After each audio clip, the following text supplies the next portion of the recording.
he's still just Baker to me. I mean, it's kind of funny. I'm going to tell him you said that, though.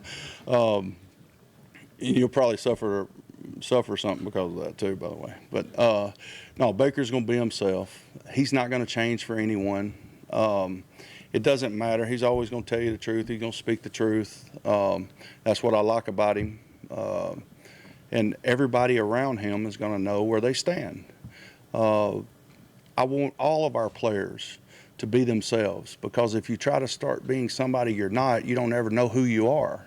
So I want them to be themselves. So Baker hadn't changed. He hadn't changed from when he first got here as a rookie, from the standpoint of how he is in the locker room and how he is as a person. Best way then to balance exactly what you're saying, because Baker is who he is. I remember, John, when you and I talked about it during the draft, as you like that chutzpah that he has. But how do you balance that aspect of his personality with other veterans and older people that you have in the locker room, sort of, that represent an older contingent, and then you have someone who's young but the clear leader of your team as well? What's the methodology for just allowing that to mesh and come together?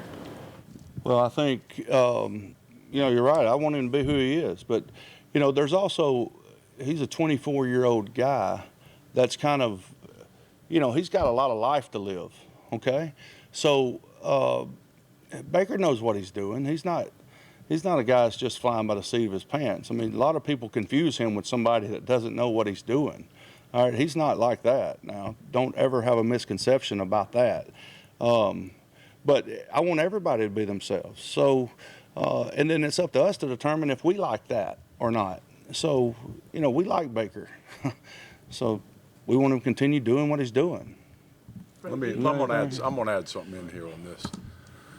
As you said, Baker's 24 years old. He's mature. He's a little bit more mature than your average 24-year-old man, okay? Last I looked, wherever he's been, his teammates have always galvanized to him. And that's all you can ask for in that locker room, is if your teammates support you and love you, that's what it's all about, because it's those guys within that locker room.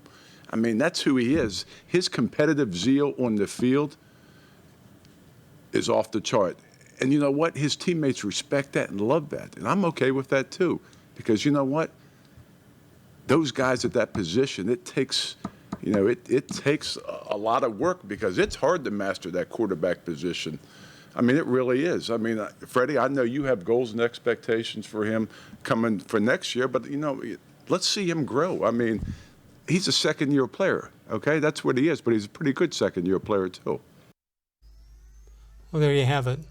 The assumption is that Baker Mayfield is going to be really good, and he's going to take people along with him. Well, are we overstating that? No, I wouldn't argue with either one of those. I think he is going to be really good, and he does have that ability to rally players around him. So I don't doubt either of those things. I think that question that was asked may have been asked because of the Duke Johnson thing, where the story following Baker's criticism of Duke was that some veterans in the locker room had taken him aside and said, "Hey, get off Duke. You don't need to be in that discussion." How did you get that from that question? I fell asleep halfway through. Well, I may be extrapolating.